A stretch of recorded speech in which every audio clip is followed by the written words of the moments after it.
Whoa, welcome to another episode of Juan-o's World. I know you might have seen this, you may not have seen this, but Suge Knight has been going off on Art of Dialogue, which is a lot better than that podcast he was doing with Dave Mays. It seemed more vindictive. And now, based on how the Art of Dialogue asks his questions or whatever, or how he does his display, you getting a little bit of a different side of Suge. Even though he throwing a lot of shots at people, it seems like a little more honest and a little less vindictive or salt shakerish, shall we say. But this whole is Dr. Dre gay and why was you humping on this baby mama is crazy. But let's hear what he had to say about it. You and Michelle, what made you start messing around with her, knowing that she had a baby with Dr. Dre? Well, a couple of things. It's like this. I come from both of my parents. Both of my parents raised me. My mother showed me all the love in the world. My father taught me all the toughness in the world. But growing up, I used to do some things I should have been doing. That's like I heard when James was getting molested. But I was always in grown people's business. But what happened is this. He talking about Mob James. Suge Knight be shooting shots at everybody. Now, I can't confirm or deny that Mob James was getting molested. It's for sure he was getting abused, as in getting the foot up his ass. But I don't know about molestation. That's kind of a heavy charge to levy on the dude. And then you saying his mother allowed him to be molested by her boyfriend that wasn't his daddy. That's kind of deep. But Suge one of them niggas you don't want to get into it with because he gonna let it fly. My father used to always say, the boy ain't shit. So you was messing with Dr. Dre's baby mama because you ain't shit. That's honest. He tell my mother, you know that boy ain't shit. Because every time I break something or do something, he would say that, right?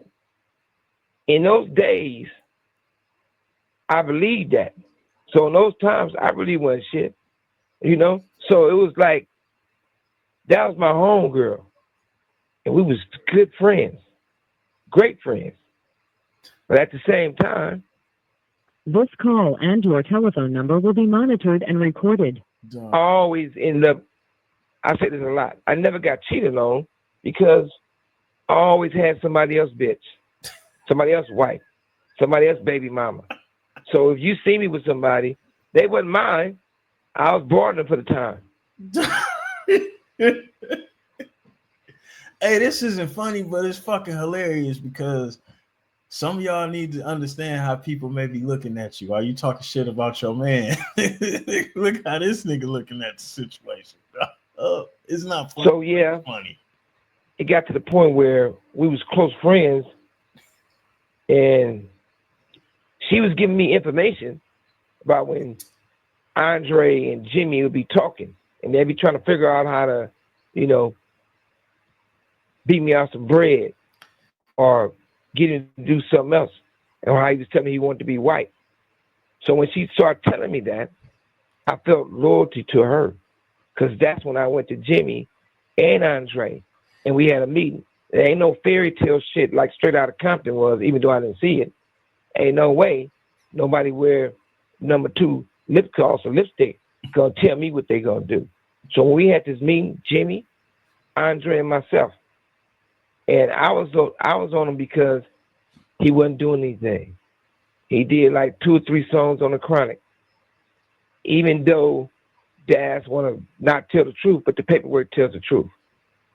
I mean, that's kind of unfair though to say he wasn't doing nothing. But Suge, you helped him rob them producers that was doing something and take credit for doing something. So it's kind of like, yeah, but you was down with it. This where things get a little conflicting for me at, because if it was okay for you to be down with it, why you dissing it now? You know what I'm saying? Daz did all the production on Doggy Style. He didn't do no songs personally on California Love. Jay Flex wrote his verse, and his other guy that the paperwork shows that I paid to do the beat and bring Roger in. So when it came to that conversation, I called Jimmy out on it. I said, man, you are having these meetings and you trying to plot. So I'm going to kick him off Death Row. Now, if Death Row was worth close to $700 million, or well, I don't give a fuck if it's worth. Now, I don't care how Suge try and spin that story. That was a major loss, bro. That was a major loss. And then at the very least, you and Dre ain't getting along. He signed to the label as an artist. You were supposed to get an override, uh, points, whatever on what he had going on next. You ain't get none of that. Like, see, this is why that tough Tony shit. But yeah, man, that tough Tony shit. It always end up with you with a loss. You know, it's like ain't no toughness in the bank. You know what I'm saying? Like, either you got it or you don't, and that's the problem here. Being able to say you took advantage of a billionaire and you broke is. But do you think that was one of the reasons why Dr. Dre left Death Row? Him finding out that she was sleeping with his baby mom?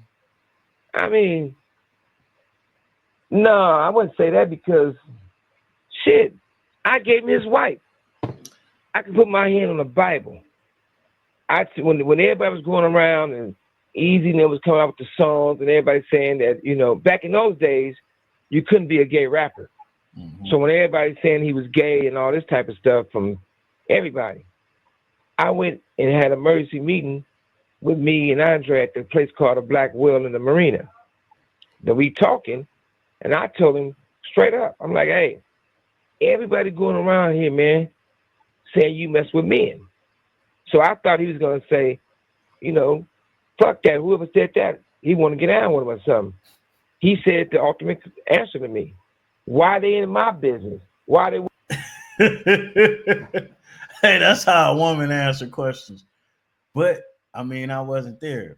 But that answer would make me suspect that someone was participating in those types of What about what I'm doing and who I'm sleeping with? So that made me know that, hey, he do get down. And Bruce know they get down. The guy he met at Chippendales and started living with him, right? Or David Ruffin Jr., right? So it wasn't about putting him on Front Street.